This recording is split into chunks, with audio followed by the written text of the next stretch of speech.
Hello, my name is Michael Lambert, and today I want to talk a little bit about the Tory conference in Manchester last week. Now, this was an event where a whole series of government ministers got up and talked a lot of patronising, dishonest nonsense to a hall that was half full of mostly old folks, people who would very much like to go back to the 50s, I think. But the thing that came across above everything else in this event was dishonesty. It became very clear how dishonesty is now a normal occurrence. You can say what you like, you can lie your head off, and nobody takes any notice. And I was thinking about how this has come about. Throughout all the years that I've been interested in politics, I've never known until now politicians being actually openly dishonest. Politicians always exaggerate. They have to exaggerate to get elected. They say they're going to try and do things they can't do, and they have to criticise the opposition. But actually, plain dishonesty, just lying to your face, is not something that ever happened until Johnson.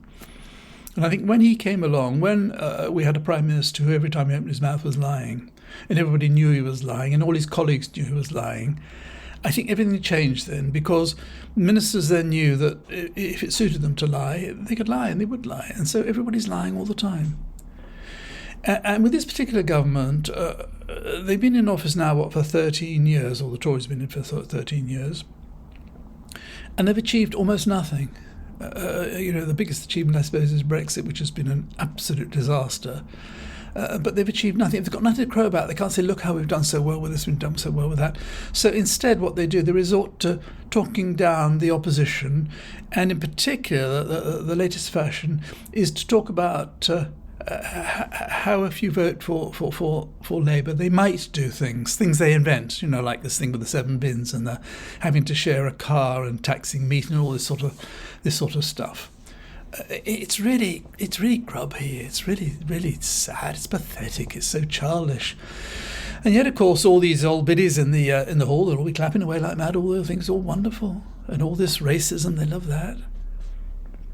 It's becoming a really nasty party. Personally, I don't see how the Tories are going to last. I think things are deteriorating so quickly now, and we know we've got a crime wave building.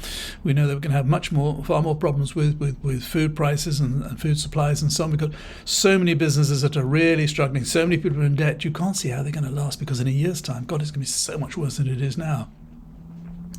But nonetheless, they prattle on as though we've never had it so good. It's absolutely wonderful.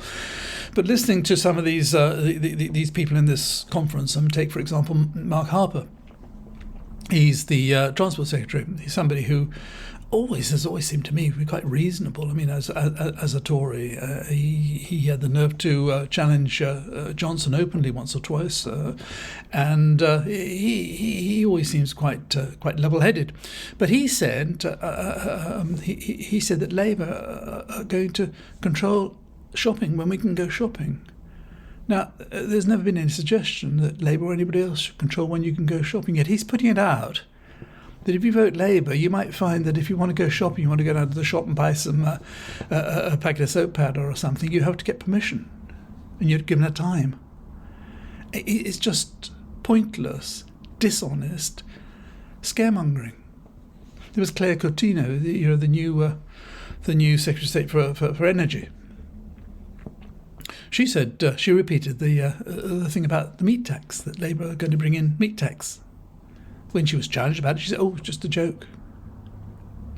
Yet Danny Kruger, he was talking about there being a worldwide socialist government that's going to control us all. And Penny Mordaunt got up, I don't know if you saw her. It was quite extraordinary, a sort of Hitler tribute act. Poking her finger there, talking about fighting. In a space of about 20 minutes, she said the word fight, I think, 26 times.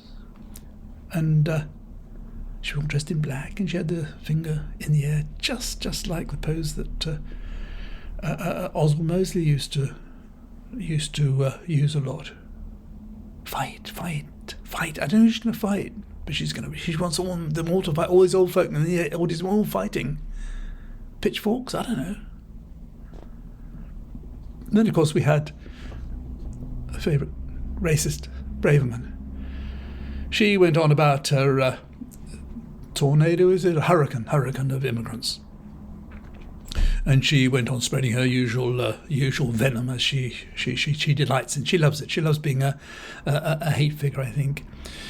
And of course, it's all about her bidding for her to be leader. She's reckoning that after the next election, which the Tories will lose, Sunak already has his suitcases packed, ready to go to California as soon as that happens, and she's going to step in. She thinks she's going to take over as leader, and the party's going to go way off to the right, and maybe old Farage will be joining in. I'm not so sure what's going to happen, actually. I think there's a limit to how far you can, how right you can go, and I think a lot of people really object to Braverman, particularly young people. I think young people find this sort of thing absolutely horrifying. Sunak, he said that Labour are planning to take in 100,000 asylum seekers. They've done a deal apparently with the EU. He's accepting in 600,000 a year, including the 45,000 who come across the channel in boats, and he's scaremongering that Labour are going to bring in 100,000. And then there's things like what came up during the course of the week, things like the £8 million a day we're supposed to be spending on hotels for asylum seekers. Now there are 51,000 asylum seekers who are being accommodated at our expense. If you take 8 million divided by 51,000, that's £156 per day per person. Some of these people are sharing 4 to a room. So some rooms are costing £600 a day. Now this means one of two things. Either the government is being ripped off, which is very likely, of course, because look at their history, or they're lying to us.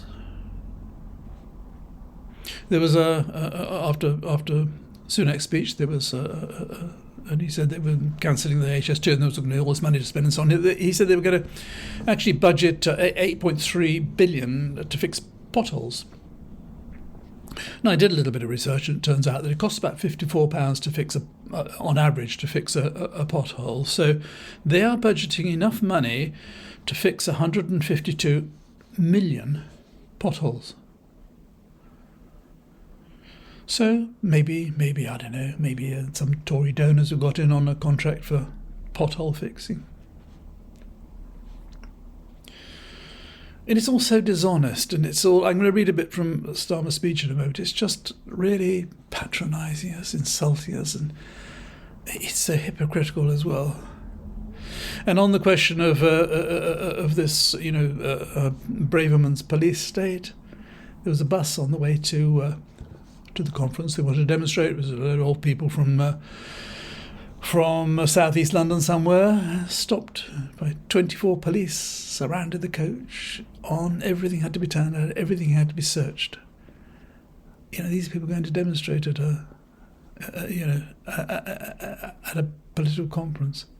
What were they looking for? Guns, bombs, knives? And there was Steve Bray, the wonderful Steve Bray. I mean, the police were telling him where he could demonstrate, where he couldn't demonstrate. He was hassled all the time and bossed around and told he couldn't play his music and all the rest of it. This is when you give the police powers to decide whatever they want to decide, and you've got to do whatever they've decided you're going to do. And there was that man, wasn't there, during Braverman's speech? He said something under his breath, really, critical of what she was saying. And he was immediately nabbed by the security, frog marched out, and had his badge ripped off. This is not nice. This is really not nice. This is just the beginning of fascism. And where's it going to go if it doesn't stop? If we don't get rid of this dreadful government. But anyway, I wanted to talk a little bit about Sunak's speech. Sunak, and Braverman and Badenoch are almost as bad, but he in particular, they know what's best for us. They know better than we do what's good for us. For example, a lot of people say it's time for a general election. Sunak, he says the country doesn't want a general election. He knows best. And he's not somebody to be argued with. I don't think he's used to being argued with. I think his entire life he's had everything he's wanted. Nobody ever argues with him. And so he gets quite touchy when he's challenged. But these are some of the things he said in his speech, because I think they're all really shockingly dishonest. He said, "This Conservative Party, the party of the grocer's daughter and the pharmacist's son, will always be the party of enterprise, the party of small business." If you're a small business and you start to grow and you want to export, obvious place to export to is the biggest, richest, most successful market in the world, which is just across the channel. But that's blocked off. That is now blocked. We cannot supply. For small or medium-sized businesses, it's virtually impossible, not because it's difficult for you to export, but because people do not want to import if it involves a lot of bureaucracy. So that market is virtually closed. And he's talking about the Conservatives being the party of enterprise and small business. He then says, "But what I've learned is that there is an undeniable sense that politics just doesn't work the way it should. The feeling that Westminster is a broken system. In particular, politicians saying things and then nothing ever changing. And you know what?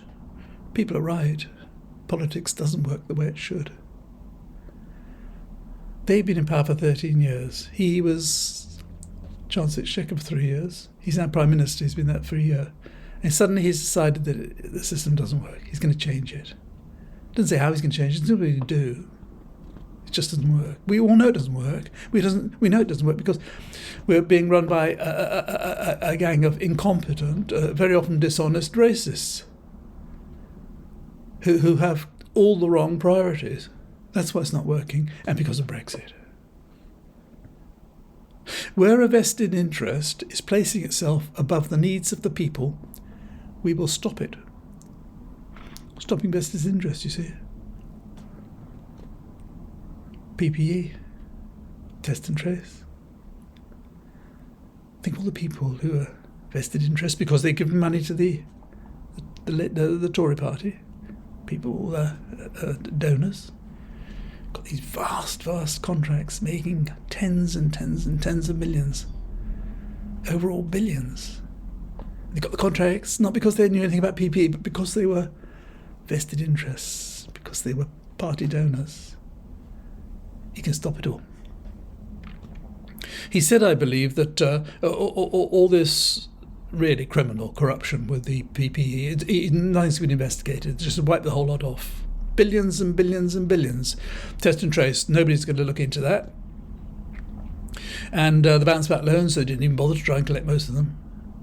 If you take together the cost of the loss of bounce back loans, the cost of test and trace, which didn't work, and the cost of PPE, which is now being burnt, and it's getting on for about the whole of the HS2 project costs. It's getting on for 100 billion.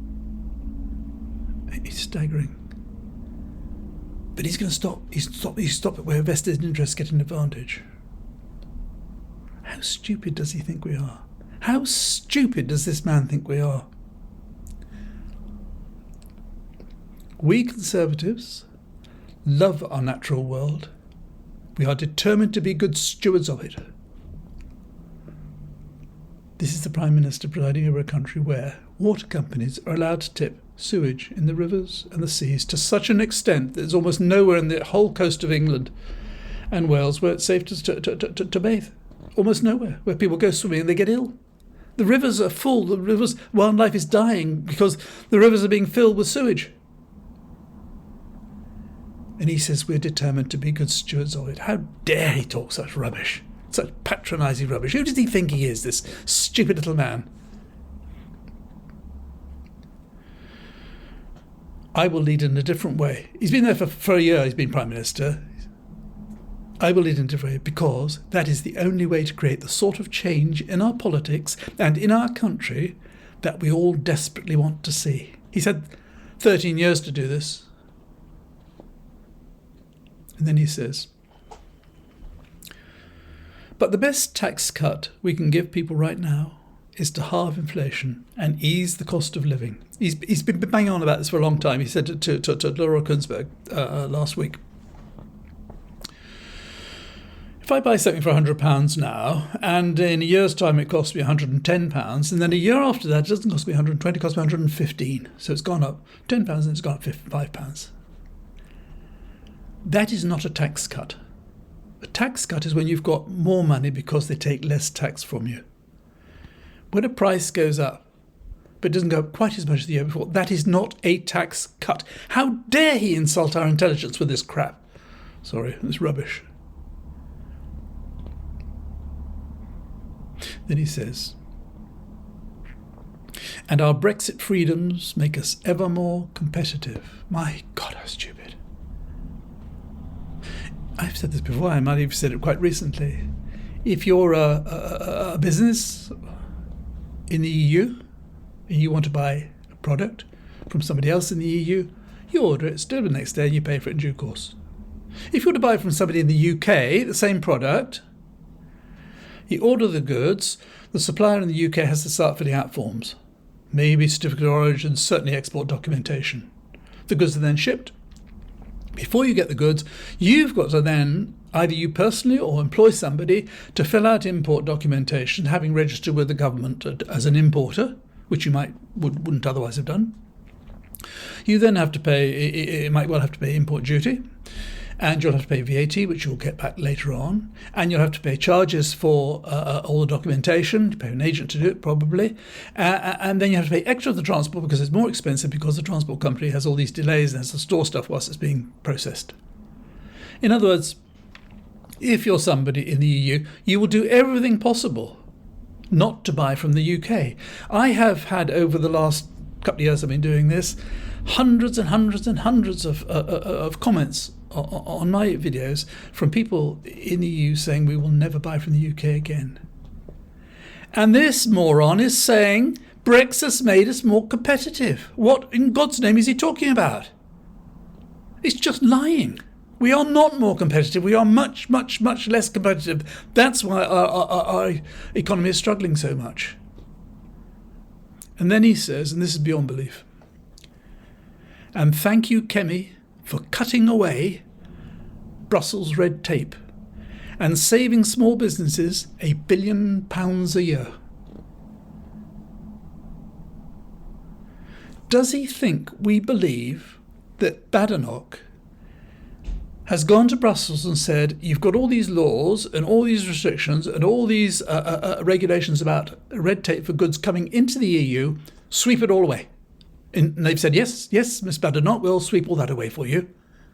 They haven't. Nothing has changed. She hasn't swept away any red tape at all. And yet this moron, this silly little man, is telling us she has. And he says it saves £1 billion a year. He's lying. This is just lies. Then he has a go at Starmer. Bear in mind all that rubbish that he's been talking about. The worst thing about Sir Keir is that he just says whatever he thinks will benefit him most. I mean, hypocrisy, it's beyond belief. I mean, how can you be so hypocritical as to trot out all this utter dishonest, lying rubbish and then say Keir Starmer says just what he wants to, he thinks will benefit him the most? Then he says, I'm cancelling the rest of the HS2 project. And in its place, we will reinvest every single penny, £36 billion.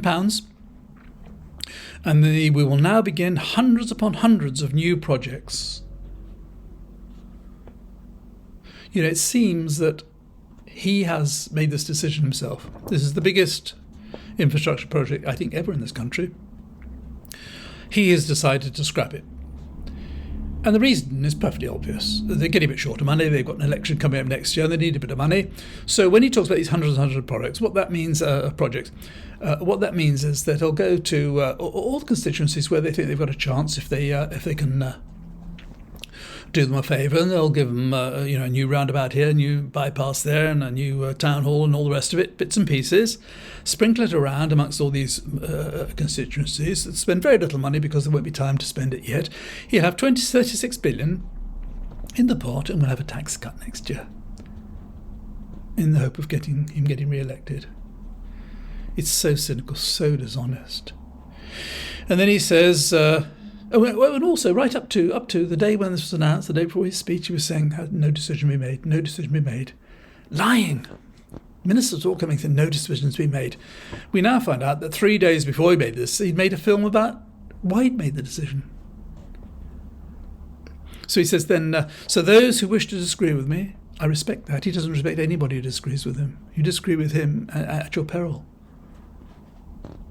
I don't think he's used to people disagreeing with him. He's led his whole life. He's had everything he wants, and he can have now everything he wants. I think he's thoroughly spoiled, actually. He says he respects that, but they should have the honesty, unlike him, they should have the honesty to admit that they would now be cancelling the hundreds of alternative projects. So he cancels HS2, and then he says we're going to have hundreds of new products, and anybody who objects to him cancelling HS2 are in fact voting against all these hundred of other projects. I mean, this is dishonesty on sticks, and it's so pathetic, it's so childish. I mean, as I say, who does he think we are? How can you treat the population with such utter contempt? I know they're all clapping away in the audience in the hall. But as I said at the beginning, it's just one other thing. He made some really snidey, nasty remark about Nicola Sturgeon. I want to read this to you. He says, Nicola Sturgeon wanted to go down in history as the woman who broke our country. Now looks as though she may go down for a very different reason. He's been reported for that as being contempt of court. But as I said, this is a desperate party. I mean, they know they've blown it all. They know everything's going wrong. They can see what's going wrong. You don't have to be a genius to see that the country's going to the dogs, and that there are much bigger problems ahead of us. There is no way any of this is going to turn around. And so in desperation, they're lying their heads off. But I would have thought he's quite prepared to skip off to California at the first possible opportunity. Maybe he'll have an earlier election, I don't know. But it seems to me to drag this out another year is going to be very difficult. And what state we're going to be in a year's time, heaven knows. But anyway, we shall see. If you've watched this far, thank you very much indeed. If you haven't already subscribed, please subscribe. I really would appreciate it. If you know anybody else you think might be interested in what I've got to say, I would also be very, very grateful if you pass on my name. And so until next week, and of course it'll be the Labour Party conference next week. Bye for now, and thanks for watching.